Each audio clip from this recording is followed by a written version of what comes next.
앞뒤 좌우 성도님들과 함께 인사해 보도록 하겠습니다. 잘 오셨습니다. 함께 인사하겠습니다.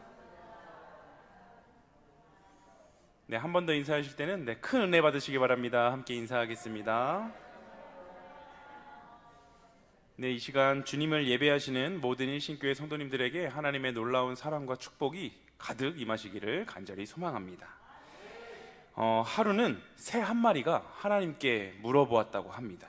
하나님은 왜 무거운 날개를 2개씩이나 양 어깨에 달아 놓으셨습니까? 그러자 하나님께서 이렇게 대답하셨습니다. 내가 날 수 있는 것이 그 무거운 날개 때문이란다. 우리는 하늘을 날기를 원하지만 우리는 그 날개, 무거운 날개는 싫어합니다. 또 무거운 짐을 싫어합니다. 모세도 엘리야도 또 짐이 무거워서 이제 죽여달라고 하나님 앞에 호소를 했습니다. 그들은 그 짐 때문에 자기들이 살아갈 수 있는 것이고, 그 짐 때문에 하나님의 그 음성을 듣고 하나님 말씀대로 살아갈 수 있는 것임을 그들은 몰랐습니다.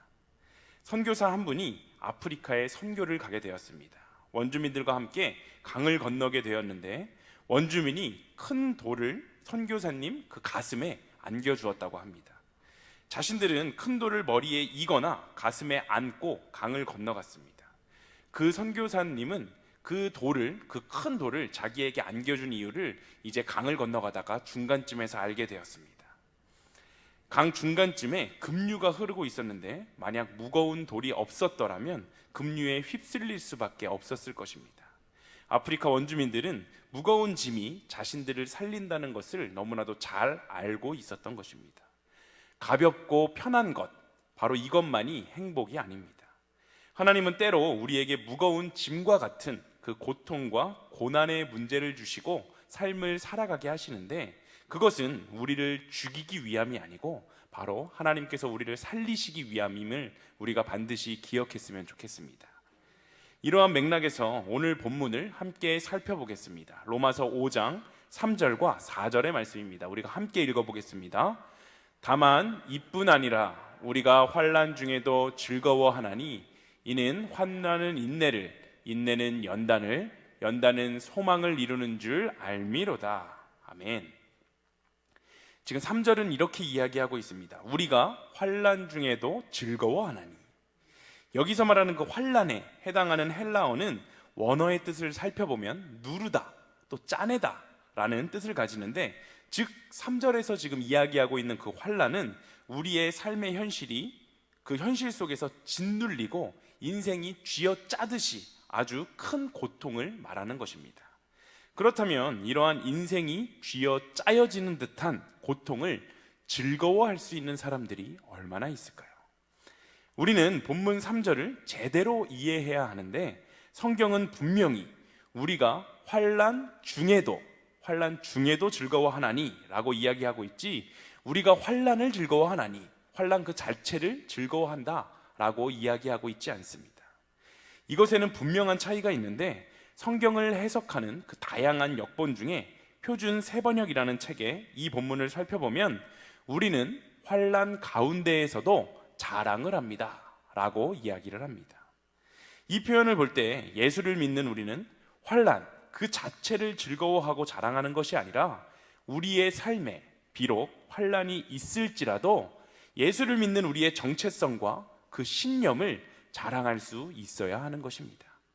간혹 예수를 열심히 믿는 우리는 하나님을 열심히 믿고 따르기만 하면 그 삶에는 어떠한 고통도 없고 늘 만사형통하는 복만이 따를 거야 라고 생각을 하게 됩니다. 하지만 이것은 잘 아시다시피 큰 오해입니다. 아니, 주일 예배에도 열심히 참여하고 또 헌금도 열심히 내고 그러는데 왜 나한테 이러한 고난이 찾아오는 거야? 이런 오해와 불평 때문에 많은 성도님들이 환난을 당할 때 쉽게 낙심하고 쓰러져서 더 이상 일어나지 못하고 하나님의 품을 떠나게 됩니다.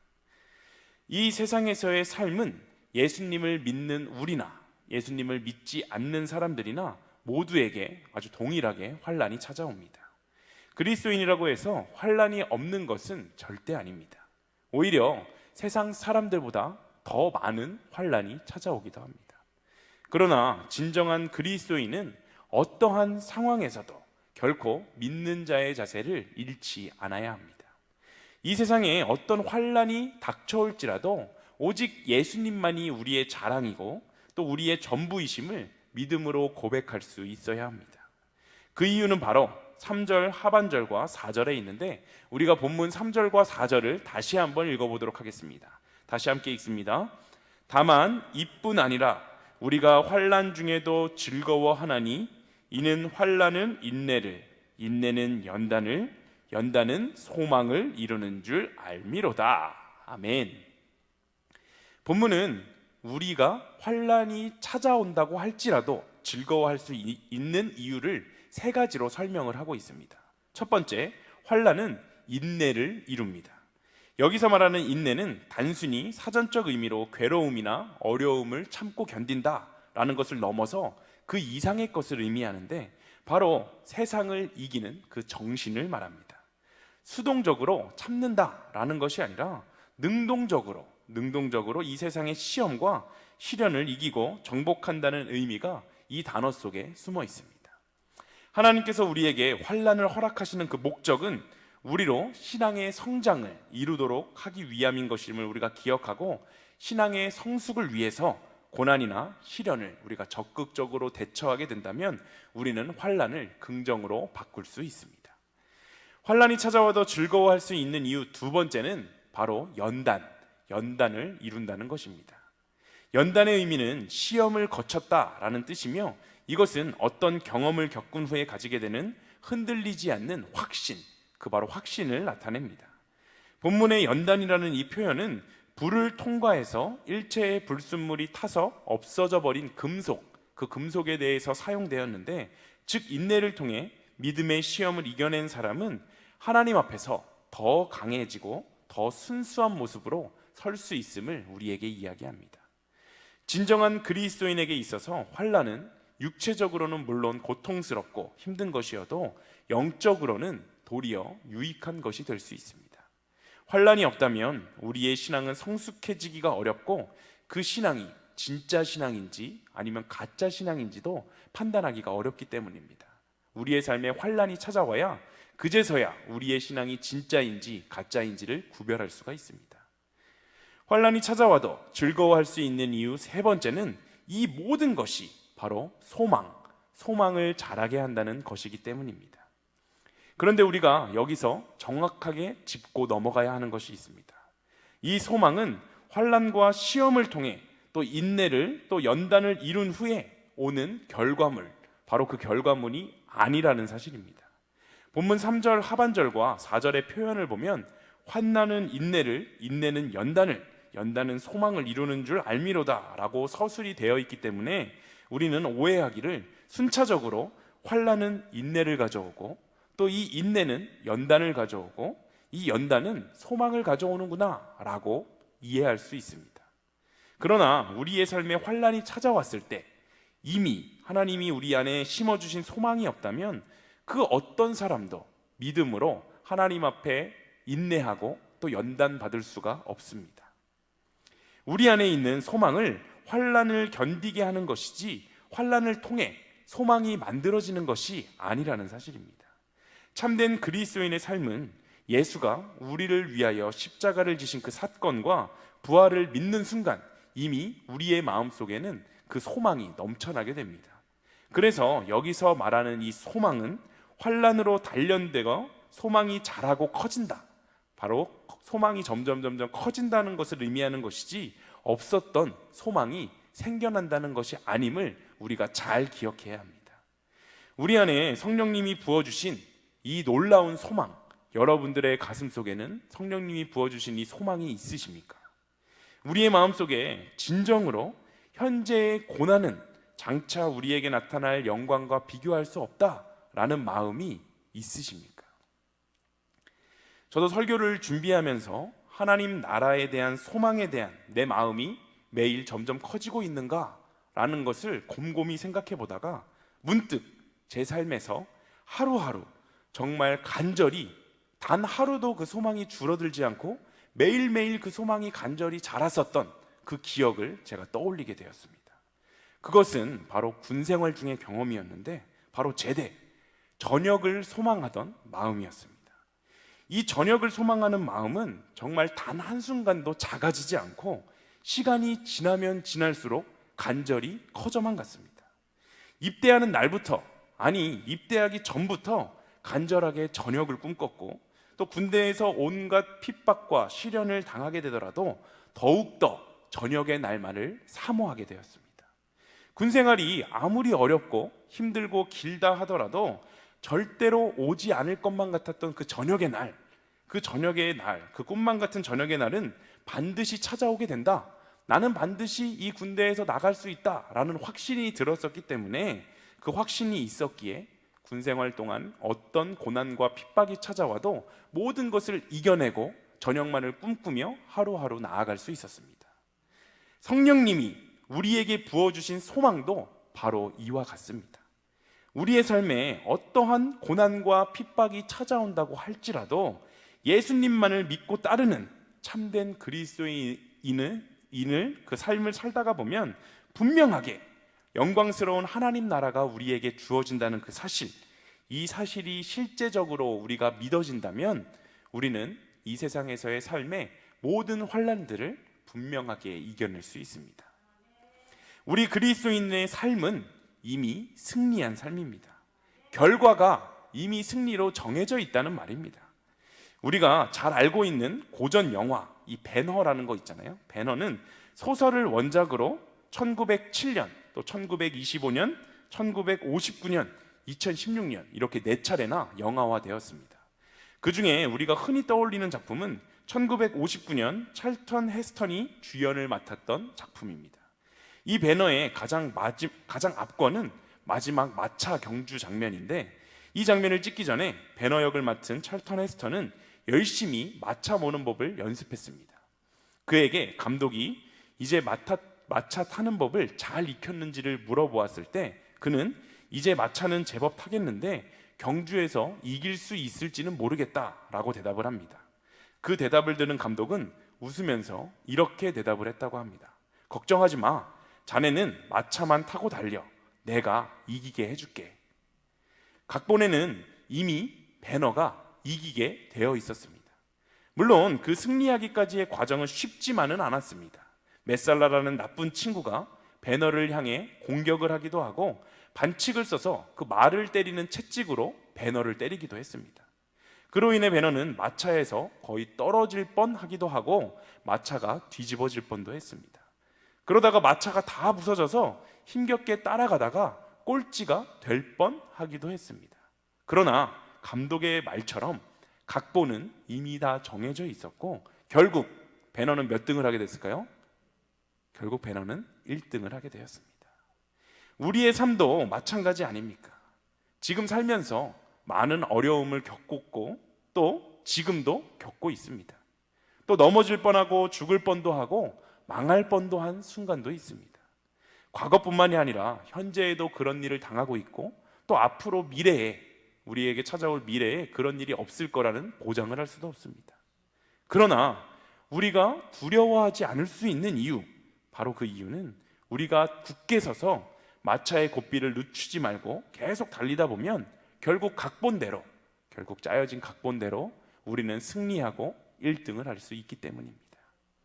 우리의 삶에 아무리 어려운 환난이 찾아올지라도 우리 그리스도인들의 삶의 각본은 이미 승리로 정해져 있다는 사실, 이 사실을 전적으로 믿으며 세상에서의 어려움과 고난을 넉넉히 이겨내시는 이 신교회의 모든 성도님들이 다 되시기를 간절히 소망합니다. 진정한 그리스도인인 우리는 이미 승리한 사람이고 또 우리의 마음속에 있는 소망을 통해 환난을 이겨낼 수 있다라고 말했습니다. 그렇다면 우리의 마음속에 있는 그 소망이 진짜인지 가짜인지는 어떻게 구별할 수 있을까요? 바울은 이 질문에 대한 대답을 로마서 5장 5절에서 6절에 이렇게 이야기합니다. 함께 읽어보겠습니다. 5절과 6절입니다. 소망이 우리를 부끄럽게 하지 아니함은 우리에게 주신 성령으로 말미암아 하나님의 사랑이 우리 마음에 부은 바 됨이니 우리가 아직 연약할 때에 기약대로 그리스도께서 경건하지 않은 자를 위하여 죽으셨도다. 아멘. 5절은 소망이 우리를 부끄럽게 하지 아니한다 라고 말하는데, 하나님의 소망이 진짜이고 참된 것인 이유는 바로 하나님의 사랑에 있다 라고 말하고 있습니다. 하나님의 사랑은 결코 우리를 실망시키지 않으실 것이고 또 우리를 포기하시지도 않을 것이기 때문입니다. 그러면 우리는 어떻게 이 하나님의 사랑을 확신할 수 있을까요? 바울은 하나님이 우리를 사랑하신다는 사실을 확신할 수 있는 이유를 두 가지로 설명합니다.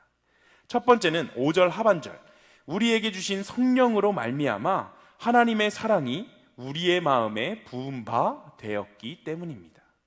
이 말은 우리가 직접적으로 그 하나님의 사랑을 경험하고 있기 때문에 하나님이 우리를 사랑하신다는 그 사실을 알 수 있다는 말입니다. 이 하나님의 사랑은 성령을 통해서 우리에게 오게 되는데, 그리스도인이라면 누구나 내적으로 그 하나님의 사랑을 경험하게 됩니다. 지금 예배하러 나오신 여기 계신 모든 성도님들도 각자 다른 시기에 다른 방법으로 이미 하나님의 사랑을 다 경험하셨고, 그 사랑에 감격하고 감사하여서 우리가 이 자리에 나와서 하나님을 예배하고 있는 것이지 않습니까? 그런데 이런 하나님의 사랑에 대한 경험은 사람에 따라서 경험하는 방식이나 강도, 횟수 등이 다를 수 있기 때문에 굉장히 주관적입니다. 하지만 하나님께서는 당신의 사랑을 우리에게 확신시키시는 두 번째이자 객관적인 이유가 있습니다. 그것은 바로 본문 8절에 잘 나타납니다. 우리가 로마서 5장 8절을 함께 읽어보겠습니다. 함께 읽습니다. 우리가 아직 죄인 되었을 때에 그리스도께서 우리를 위하여 죽으심으로 하나님께서 우리에 대한 자기의 사랑을 확증하셨느니라. 아멘. 우리가 아직 죄인이었을 때 그리스도께서 우리를 위하여 십자가에 달려 돌아가셨던 그 사건, 바로 이것은 우리가 그것을 믿던지 안 믿던지 간에 상관없이 이미 이루어진 객관적인 사건입니다. 이 명백한 사건은 하나님께서 우리를 얼마나 사랑하시는지 그것을 보여주는 분명한 증거가 됩니다. 사랑이라는 이 단어는 매우 추상적인 단어이지만 우리를 향한 하나님의 사랑은 분명하고도 또 구체적인 행위이기 때문에 누구든지 하나님의 사랑을 알고자 마음만 먹기만 한다면 우리는 그 하나님의 사랑을 알 수가 있습니다. 우리말 성경은 8절 하반절 확증하셨느니라 라는 이 표현을 과거형으로 그냥 확증하셨느니라 라고 말을 하고 있지만, 헬라어 원어의 뉘앙스를 좀 더 살려서 번역한 NIV 성경은 이 단어를 현재 능동형으로 번역했습니다. 즉, 하나님께서는 자신이 우리를 사랑하신다는 그 사실이 과거의 어느 시점에서 끝이 나버린 게 아니라 지금도 계속하여서 우리를 능동적으로 사랑하신다라는 것을 보여주고 계심을 잘 드러내는 부분입니다. 이것은 우리가 죄인의 신분일 때 우리를 위해서 죽으신 그 예수 그리스도의 십자가 효력이 지금까지도 오늘 지금 이 순간에도 계속되고 있다는 말입니다. 지금 이 순간에도 예수님은 우리를 사랑하심을 보여주고 계십니다. 그렇다면 그런 사랑을 받는 우리는 우리의 마음속에 그 참된 소망, 참된 믿음이 있다는 것을 우리의 삶을 통해 증명하며 살아야 합니다. 요한일서 4장 11절과 12절은 이렇게 이야기하는데요, 우리가 함께 읽어보도록 하겠습니다. 함께 읽습니다. 사랑하는 자들아, 하나님이 이같이 우리를 사랑하셨은즉 우리도 서로 사랑하는 것이 마땅하도다. 어느 때나 하나님을 본 사람이 없으되 만일 우리가 서로 사랑하면 하나님이 우리 안에 거하시고 그의 사랑이 우리 안에 온전히 이루어지느니라. 아멘. 우리가 하나님의 사랑을 지금도 체험하고 느끼며 살아가고 있다면 우리가 그것을 증명할 수 있는 유일한 방법도 바로 우리가 사랑을 하는 것입니다. 12절은 만일 우리가 서로 사랑하면 하나님이 우리 안에 거하시고 그의 사랑이 우리 안에서 온전히 이루어진다라고 말합니다. 하나님은 사랑 그 자체이신 분입니다. 우리도 이 세상 속에서 삶을 살아가면서 하나님께 받은 그 사랑을 나만 알고 끝내는 것이 아니라 이 세상에 그 사랑을 전하는 축복의 통로, 바로 브릿지의 삶을 살아내야 하는 것입니다. 오늘날 한국교회가 세상 속에서 비난을 받고 손가락질을 받는 이유는 바로 스스로 그리스도인이다 라고 이야기를 하지만 너무나도 많은 사람들, 너무나도 많은 그리스도인들이 세상 속에서 구별된 모습, 거룩한 모습을 삶으로 살아내고 있지 못하기 때문입니다. 결국 우리는 삶으로 하나님을 증명해내야 하고 사랑으로 우리의 이웃을 섬겨낼 수 있어야 합니다. 우리가 이웃을 사랑하는 그 모습을 통해 하나님이 분명히 살아계시고 분명히 저들과 함께 계시다라는 것을 우리가 증명할 수 있기 때문입니다. 우리는 진짜로 삶 속에서 하나님의 이러한 사랑을 경험하며 그 사랑을 바탕으로 우리의 이웃을 사랑하며 살아가고 계십니까? 예수님이 이 땅에서 보여주신 그 모범의 삶은 바로 사랑하는 삶이었습니다. 특별히 예수님이 당신의 삶으로 보여주셨던 그 가난하고 연약한 또 억울하고 소외된 이웃들을 적극적으로 사랑하는 것입니다.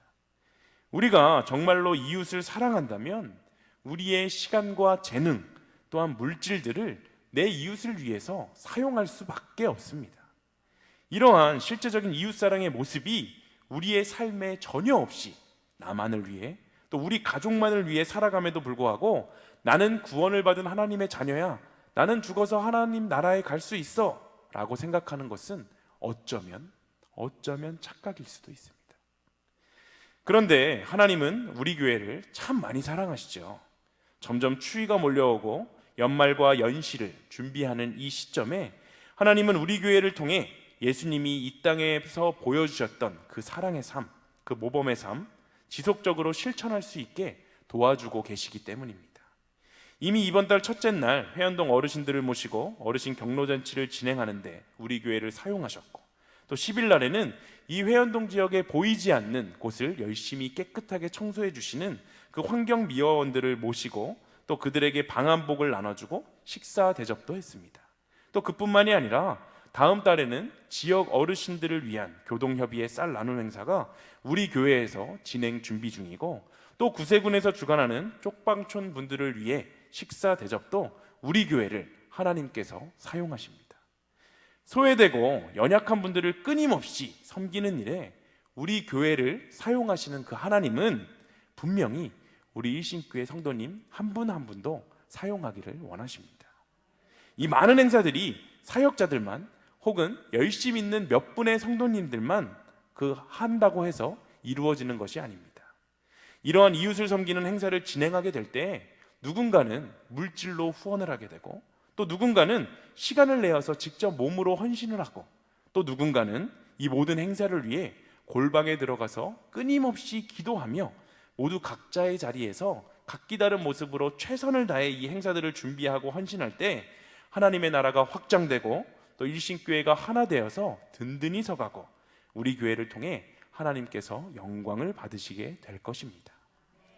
일신교회 모든 성도 여러분, 서로 사랑하시기를 간절히 원합니다. 진정으로 서로를 사랑하고 섬기시며 나아가 우리의 삶의 자리에서 만나는 모든 이웃들을 사랑하시기를 소망합니다. 나의 삶에 어려움과 고난이 찾아와서 견디기 어려운 그 순간에도 누군가를 사랑으로 섬기며 또 돕는 그 모습을 통해 우리의 이웃들은 하나님이 정말 살아계시는구나 라는 것을 경험하게 될 것입니다. 하나님이 정말 이 세상의 주인이시며 우리를 창조하셨고 지금도 우리를 사랑해주고 계신다는 그 사실을 경험하게 될 것입니다. 우리의 삶을 통해, 여러분들의 삶을 통해 하나님을 증명해내고 우리의 이웃을 사랑으로 섬김을 통해서 그들을 하나님께로 돌아오게 만드시는 그 귀한 역할을 감당해내시는 일신교회의 모든 성도님들 한 분 한 분이 다 되시기를 간절히 소망합니다. 이 시간 함께 우리를 사용하소서라는 찬양을 부르며 우리가 함께 결단하는 시간을 갖도록 하겠습니다. 주신 말씀을 기억하며 하나님의 사랑을 전하는 삶, 바로 그 자리에 나를 사용해 달라고, 우리는 너무나도 부족하고 연약하지만 나의 삶을 통해 하나님 영광 받아달라고 우리가 이 시간 함께 찬양하며 고백하겠습니다.